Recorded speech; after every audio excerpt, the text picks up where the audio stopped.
It gets dark fast in the woods during winter. The kind of dark that presses in around you, swallowing even the faintest flicker of light. That's the thing about living so far out. You forget how comforting the hum of civilization is. Out here, the silence is deafening. My name doesn't matter. I'm just a man who made enough money to buy peace and quiet, and now I live in a cabin miles from anyone. A millionaire who wanted solitude. But that doesn't matter. Back to the story. The night it all happened.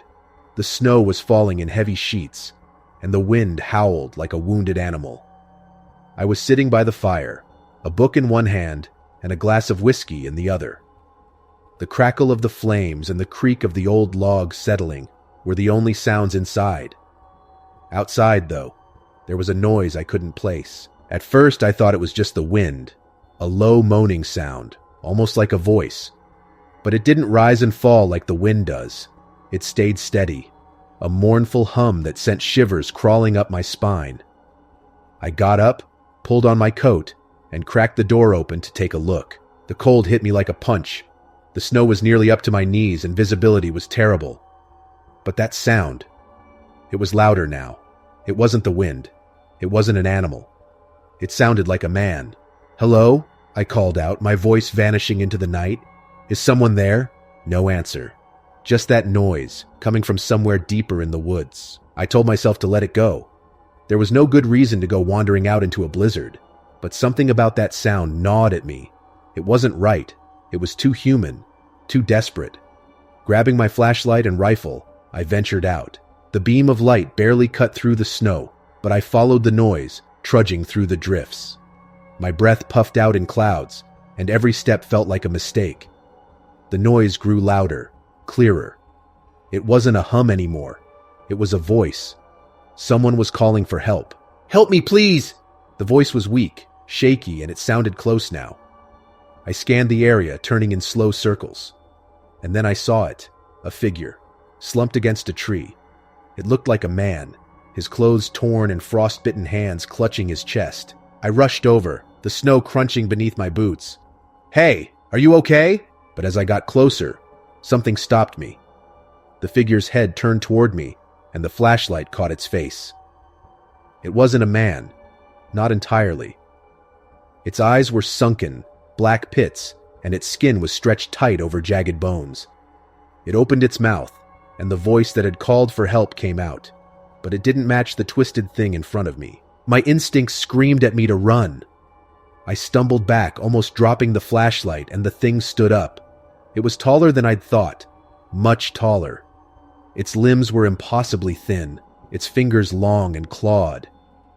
And then it did something that froze me in place. It mimicked my voice. "Hello, is someone there?" Hearing my own words parroted back to me in that hollow, rasping tone was worse than anything I'd ever experienced. I turned and bolted, my boots slipping on the icy ground. The flashlight swung wildly in my grip, casting erratic beams of light as I sprinted toward the cabin. Behind me I heard it moving.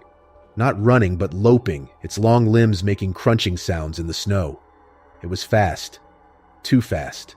The cabin door came into view, and I threw myself inside, slamming the door shut and locking it. My chest heaved as I fumbled for the rifle.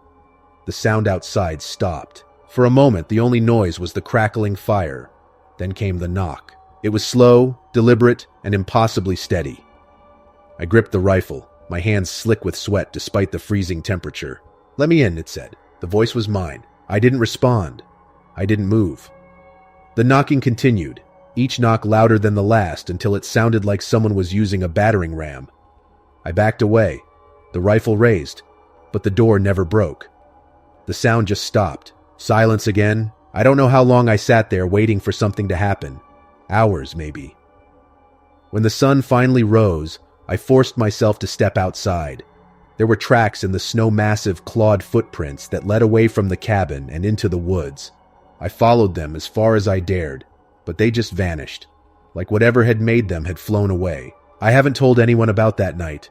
Who would believe me? People might say I've been alone too long, that the isolation has gotten to me. The snow was supposed to be the fun part. It started as a quick trip to the mountains for a family getaway. Me, my wife, our teenage daughter Sophie, and our 7-year-old son, Ben. I'd booked a cozy cabin near a ski resort, thinking it would be the perfect break from the grind. A chance to bond, unplug, and let the kids experience real snow for the first time. The road there was long and winding, cutting through dense forests that seemed to grow darker as the day dragged on. Sophie was glued to her phone despite our protests, while Ben kept pointing out every tree and patch of snow with the enthusiasm only a 7-year-old could muster. "Are we almost there?" Sophie groaned for the 5th time. "About an hour out," I said, glancing at the GPS. The screen flickered for a second, but I chalked it up to the spotty reception. The first flakes started falling as the sun dipped below the treetops, painting the forest in hues of orange and purple.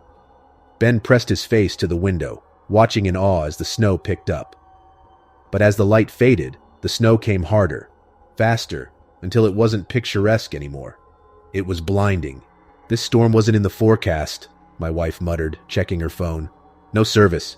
The GPS gave out completely just as we passed a faded wooden sign. "Scenic route, detour ahead." I slowed the car, squinting to read it through the snow. "Should we turn back?" she asked. "No point," I said. "The cabin's not far. This'll probably loop us back on track." The road narrowed, winding deeper into the forest. The snow thickened, and soon it felt like we were the only people left in the world.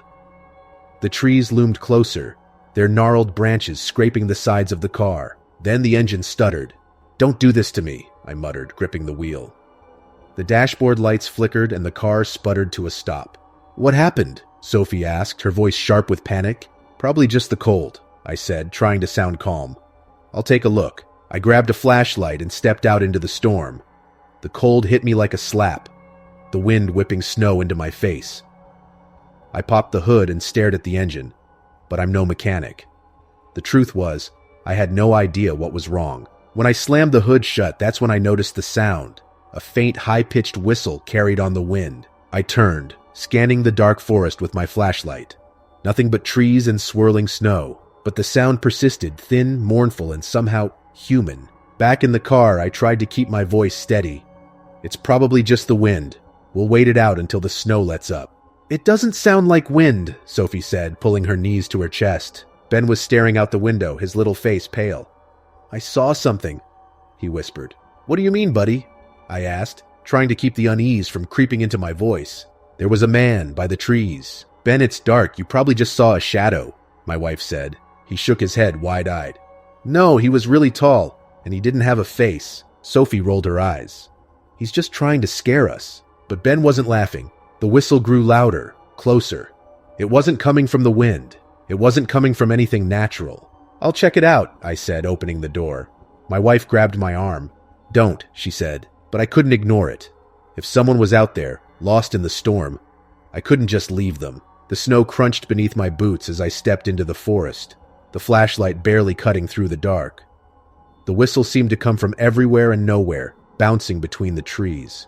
"Hello?" I called out. "Is someone there?" No answer. I was about to turn back when I saw them tracks in the snow.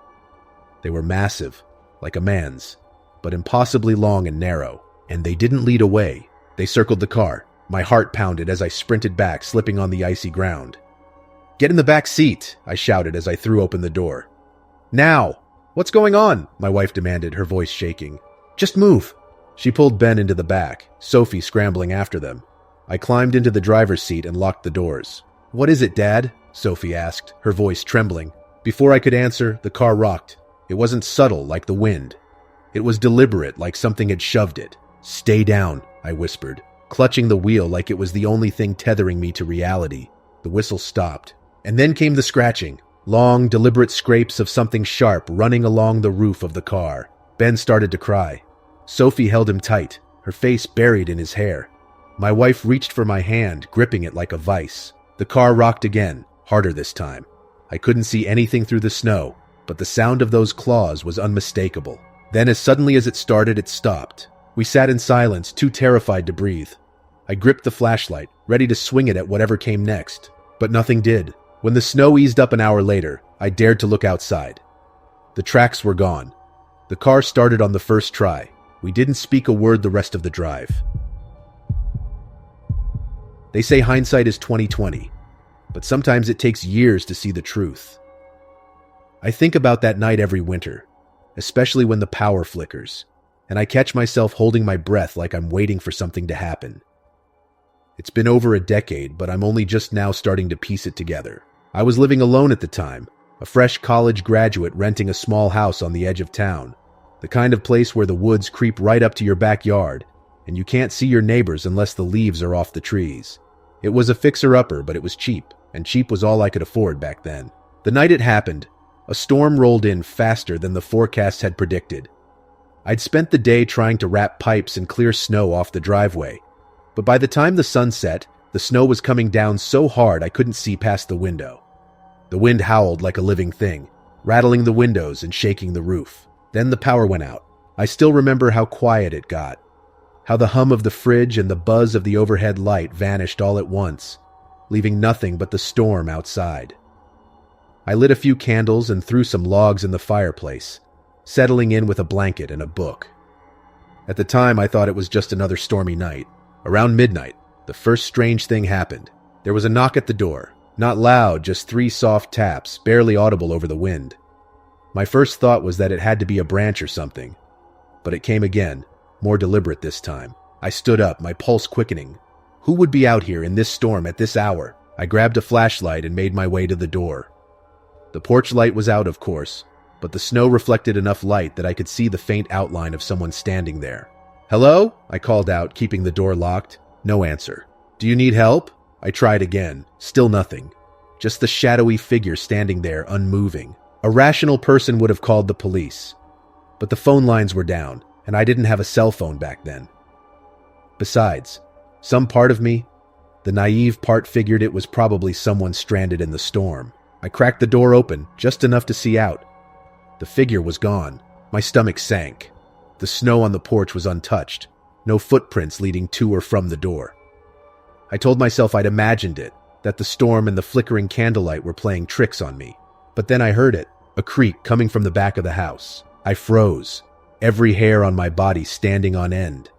The house was old, creaks and groans were part of the deal. But this wasn't the kind of sound wood makes when it's settling. This was deliberate, like someone stepping carefully over loose floorboards. I grabbed the fireplace poker and crept toward the sound. My flashlight beam danced across the walls and my breath came in shallow puffs. The back door was wide open. Snow was blowing in, already forming a small drift on the floor. I knew I'd locked it. I was sure of it. That's when I saw them footprints. They led from the door into the kitchen and then stopped right in front of the pantry. "Who's there?" I demanded, my voice shaking. No answer. I yanked the pantry door open, swinging the flashlight inside. Nothing. Just cans of soup and boxes of cereal. I stood there for what felt like forever, staring at those footprints. They were long, narrow, with a strange gait that didn't look quite human. I tried to convince myself it was an animal, maybe a raccoon that had somehow pushed the door open. But deep down, I didn't believe it. Eventually, I shut the door, locked it again, and shoved a chair under the handle for good measure. I spent the rest of the night sitting by the fire, the poker in one hand and the flashlight in the other. By morning, the storm had passed, and the power came back on. I chalked the whole thing up to a mix of paranoia and bad weather. But every winter after that, I couldn't shake the feeling that something or someone had been in the house with me that night. It wasn't until years later, after reading about home invasions and hearing stories of people finding squatters in their attics, that it started to make sense. The figure at the door, the footprints leading to the pantry, the open back door. I think someone was testing me, seeing if I'd let them in, and I think I got lucky.